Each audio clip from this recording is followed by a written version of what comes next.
अरे किसान सिर पे कफन बांध के आ रहा है, सियान हथेली पे लेके आ रहा है। किसान को अगर लाठी पड़ी तो तुम्हारी जेलें छोटी पड़ जाएंगी, किसानों की गिरफ्तारियां कम नहीं पड़ेंगी, ये बिल्कुल तय है। एमएसपी के लिए किसका कैसे दे अल्टीमेटम, कैसे दे? खट्टर के कान में क्या किया हुआ है? भाई पीपली के अंदर मौजूद हैं और किसानों ने एमएसपी की मांग को लेकर जाम लगा रखा है। किसान नेता रवि यादव हमारे साथ मौजूद हैं जो अपने तेज तर्रार बयानों के लिए जाने जाए हैं। तो जो आज एमएसपी की मांग के लिए जाम लगाया गया, लगता नहीं किसान के जो है माथे पे जोर है। नहीं, मारे तो माथे पे सरकार ने जू बैठा रखी। सरकार के माथे पे नहीं, वो अब सरकार के माथे पे बैठाने खातिर आए हैं। हाँ, पहला आपके माथे पे थी, फिर वो सरकार के हाँ, अब वो सरकार के माथे पे जाने लग रही है। और मुद्दा एमएसपी का बहुत बड़ा है। देखिए, 3 कृषि कानून वापस हुए। सरकार ने लिखित में एक वादा किया कि हम एमएसपी की गारंटी देंगे, क्योंकि सरकार के आंकड़े ये कहते हैं कि देश के किसानों को आजादी के बाद एमएसपी ना मिलने के कारण 45 लाख करोड़ रुपए से ज्यादा का नुकसान हुआ, जबकि हरियाणा और पंजाब में 6% एमएसपी मिलती है और देश में टोटल 9% एमएसपी मिलती है। इसीलिए 3 कृषि कानूनों के खिलाफ आंदोलन पंजाब से उठा, हरियाणा ने उसमें साथ दिया और फिर वो उत्तर प्रदेश और पूरे देश में फैलता गया। लेकिन यहाँ का जो सूरजमुखी का मुद्दा है, यानी कि 6 तारीख में किसान क्या मांग रहा था? सूरजमुखी का एमएसपी। लेकिन सरकार ने, जो सरकार ये कहती है, प्रधानमंत्री ये कहते हैं एमएसपी थी, है और रहेगी, खट्टर साहब कहते हैं एमएसपी थी और है और रहेगी, वही एमएसपी लेने के लिए किसान यहाँ आंदोलन पर था।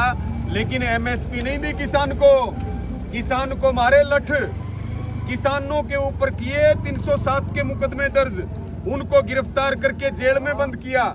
हमारे सिख भाइयों की पगड़ी को सड़कों पे घसीटा गया, जैसे पिछले दिनों दिल्ली में बेटियों और तिरंगे को एक साथ रौंदा गया था। पत्थर मारे गए पुलिस की तरफ से, पुलिस ने गुंडागर्दी की, एमएसपी नहीं दी। और 62,000 एकड़ जमीन पे इस पूरी बेल्ट में सूरजमुखी है और सरकार 1,000 रुपए का झुंझुना पकड़ा करके भावांतर के नाम से वो सरसों की भी एमएसपी खाना चाहती है, वो गेहूं की भी एमएसपी खाना चाहती है, बाजरे की और पहले एमएसपी खा चुके हैं। पीपली के अनाज मंडी में मक्का आप देखिए कैसे पड़ी थी, मक्का के एमएसपी का क्या हाल है। किसानों को 1,000 रुपए प्रति क्विंटल ऊंट के मुंह में जीरा, और वो भी कुछ टाइम मिलेगा। जैसे गैस की सब्सिडी आती थी, पहले 300 रुपए आते थे, 400 रुपए आते थे, आजकल कितने रुपए आते हैं? 500 रुपए। वो भी किसी की किस्मत बढ़िया हो, नहीं तो उसका एक मोसर पीसा में आंदे हो, पैसे में आते हो उसके अंदर खाते में। तो 80 करोड़ से ज्यादा का नुकसान है सूरजमुखी का एमएसपी ना मिलने के कारण। तो भाई एमएसपी तो अधिकार है हमारा, एमएसपी लाइफलाइन है हमारी। और जो किसान नेता जेल में बैठे हैं उनकी रिहाई और सूरजमुखी की एमएसपी पर खरीद सरकार चाहे शांति से कर ले और चाहे लठ बजा के कर ले, किसान पीछे नहीं हटेगा। अगर जीटी रोड लाइफलाइन है तो किसान की एमएसपी किसान की लाइफलाइन है। इसके लिए हम कितना भी बलिदान और आंदोलन की तैयारियां चल रही है एमएसपी के लिए। किसका कैसे दे अल्टीमेटम, कैसे दे? खट्टर के कान में क्या किया हुआ है? खट्टर के कान में क्या? भाई 6 को लाठीचार्ज किया, 7 तारीख को मीटिंग हुई, 7 तारीख का फैसला ले लिया था। हाँ, 5 बजे मीटिंग हुई।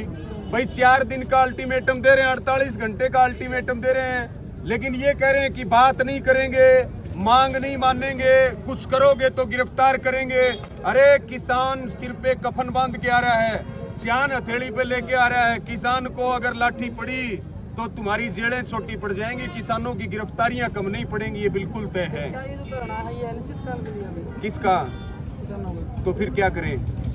अनिश्चित काल के लिए भाई मांग दो है हमारे नेताओं को और किसानों को छोड़ दो और एमएसपी की खरीद कर लो। सरकारी एमएसपी पे खरीद नहीं करोगे तो उधर चंडीगढ़ कितने किलोमीटर पड़ता है यहाँ से?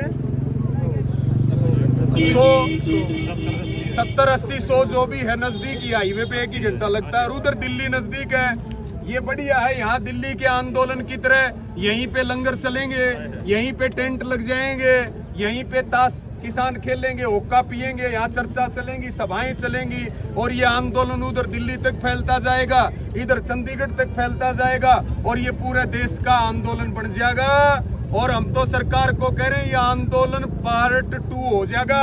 यही से महाभारत शुरू हुई थी, महाभारत यहीं से शुरू हुई। जो स्थान है किसानों का, मतलब एक जाना माना किसान है, क्योंकि जब किसान आंदोलन स्टार्ट हो रहा था तो पिपली में जो लाठीचार्ज सबसे पहले हुआ था, तो क्या वो किसान आंदोलन का रूप नहीं, जब भी सरकार आ रही थी, अब भी सरकार को हारना पड़ेगा। और मैं तो आपके माध्यम से ये कहना चाह रहा हूं कि ये लड़ाई लोकतंत्र को बचाने की लड़ाई है।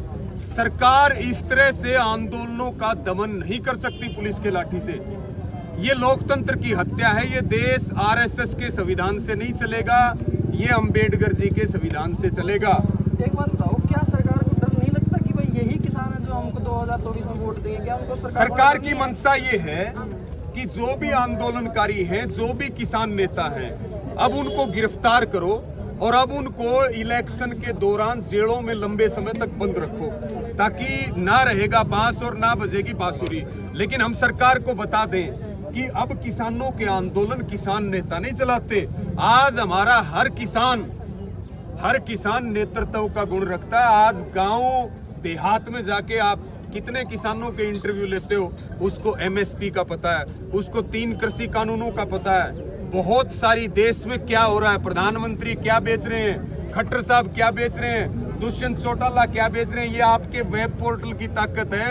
आज हमारा 80 साल का बुजुर्ग किसान भी मोबाइल में सेल्फी लेता है। कभी खट्टर साहब का बहम हो, सारी रड़क और फड़क काट देंगे। आके बैठ गए हैं, और भाई आकर के बैठे हैं तो बगैर जीते तो घर जाने का प्रश्न ही नहीं उठता।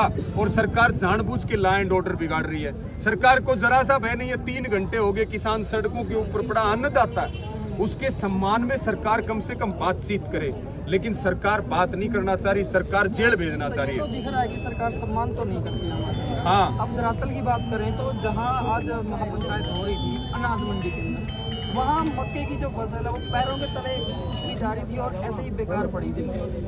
तो क्या जो है किसान जो वहाँ पे मौजूद थे, या सरकार को दिख नहीं रहा था कि जो मक्का की एमएसपी क्या है? नहीं, मक्के की एमएसपी भी नहीं मिल रही है, और क्या उठाया भी नहीं, मक्का को खरीद भी नहीं हो रही है, बिक्री भी नहीं हो रही है, और एमएसपी के तो बुरे हाल हैं। देखिए, ये बड़ा मुद्दा इसलिए है कि हरियाणा में अगर ये भावांतर योजना लागू हो जाएगी तो जो एमएसपी मिल रहा है उस एमएसपी को सरकार हजम कर जाएगी। और जैसे बिहार, हम 3 कृषि कानूनों में कहते थे, आज सरकार ने भले ही 3 कृषि कानून वापस ले लिए हों, लेकिन साइलोज बनाने नहीं रुके। आज जो है मंडियां तोड़ने पर सरकार लगी हुई है, भावांतर के नाम पे एमएसपी को खाना चाहती है। सरकार 3 कृषि कानूनों को पिछले दरवाजे से लागू कर रही है। जो हालात बिहार के हैं वही हालात हरियाणा के हो जाएंगे। इसलिए हरियाणा के और देश के किसानों को अब एक पैर अपना आंदोलन में और एक पैर जो है अपने खेत में रखो और एमएसपी की लड़ाई लड़ो। नहीं तो हम खेती से भी जाएंगे, जमीन से भी जाएंगे और किसानी से भी जाएंगे। हम मजदूर बन जाएंगे किसान से। आखिर में एक ही लास्ट सवाल रहेगा, सरकार के ऊपर और प्रशासन के ऊपर कितना विश्वास है कि आप जो सरकार आपकी मांग कितनी मान जाएगी? देखिए, हम तो पूरा विश्वास किया करते थे, लेकिन ये ऐसी सरकार सेंटर में आ गई, ऐसी सरकार स्टेट में आ गई कि अब कोई विश्वास की बात ही नहीं है। सरकार बात ही नहीं कर रही है। जब बात नहीं करेगी तो विश्वास कहाँ करोगे? अब तो आंदोलन चलेंगे, और ये अब लगातार 4-5 साल तक इस देश में आंदोलन चलेंगे। किसानों से पूरे देश को और हर वर्ग को ये उम्मीद है कि भाई इस देश को अगर कोई बचाएगा ना, तो ये जो भोला भाला किसान है, जो देश का अन्नदाता है, यो बचा सके है। और भाई एशिया में बैठने वाले और बड़ी गाड़ियां में चलने वाले और बड़े दफ्तर में बैठने वाले प्रधान जी बचा नहीं सकते देश को। आपने बोला कि 4-5 साल आंदोलन चलेंगे, जी। तो क्या लगता है कि दोबारा यही सरकार बनाएगी? कौन है? दोबारा यही सरकार बनाएगी? 4-5 आंदोलन क्यों चलेंगे? 4-5 साल आंदोलन से भाई सरकार अपना काम कर, भाई ये नहीं आओगे और आ जाएंगे। आंदोलनों का समय है, कॉर्पोरेट के खिलाफ लड़ाई चलेगी, अडानी अंबानी के खिलाफ लड़ाई है और ये जब तक हम जीत नहीं जाते जब तक ये जारी रहेगी। भैया तो हेलीकॉप्टर की और ट्रैक्टर की लड़ाई है, ये तो राजा और किसान तो फकीर वर्गा हो है जो खुद भूखा सो है दूसरा न हुआ है। तो भाई ये तो राजा की किसान की लड़ाई है, इसमें जीतेगा किसान और जीतेगा ट्रैक्टर। हम हार के नहीं जाएंगे और कभी गए भी नहीं। हारेंगे वो जो सावरकर को अपना आदर्श मानते हैं, हम तो भगत सिंह को मानने वाले लोग हैं, हम त्याग और बलिदान करने वाले लोग हैं। क्या कहना चाहोगे जो किसान यहाँ बैठे हैं, मांगे नहीं मानी जा रही है? किसान आंदोलन जो पहला हुआ था उसके अंदर जो MSP की जो बोला गया था लिखित में गारंटी देंगे, अब नहीं दी गई है, किसानों के लाठीचार्ज हो रहे हैं। देखिए सरकार तो ये है ही नहीं, ये सरकार है अडानी अवानी की एजेंट। अगर सरकार होती तो जरूर सुनाई करती। सरकारें किसी लिए बनाते हैं? सरकार इसीलिए बनाते हैं भाई हमारी जो भी कोई समस्या होगी हम हमारे MP को MLA को राज्यसभा सांसद को कहेंगे, वो सरकार में आवाज़ उठाएंगे। तो बड़ी समस्या MSP बनाई है देने के लिए, 6400 रुपये MSP है, 4400 रुपये है, 1000 रुपये डालने के बाद भी और अगर भी MSP 6700 की और बढ़ा दी। जब 6400 दे नहीं रहे, तालियां बजा रहे, ये है जुमलों की सरकार। सरकार की तो आदत बन चुकी है, डंडे भी खाएगी, प्याज भी खाएगी, फिर मानती है। अब तो मानना है डंडा घंटा में सबको चलेगा। हर फसल देखिए 4 साल पहले सूरजमुखी बेचने के लिए शाहबाद मारकंडा की टंकी पर चढ़े थे किसान, वो फिर कैसे रहे थे। जब वो उनकी बारी सरकार को सब पता लग गया टंकी पर चढ़े किसान और गन्ने की पेमेंट लेने पहले तो बेचने की फिर जब पैसे लेने के लिए दो आंदोलन राहुल सब कहता नहीं 3 बार ये तो राहुल लिखते हैं। फोन गर्म हो गया, एक सामने की और एक मुआवजे की। अरे मुआवजे को तब लेंगे जब हमारी MSP दे देंगे। तो देखने वाली बात ये रही कब तक जो है सरकार और प्रशासन की जो मांगे है वो पूरी करेगा, क्या यहाँ पे लाठीचार्ज होता है देखने वाली बात होगी। तब तक अपडेट के लिए बनते रहिए। धन्यवाद।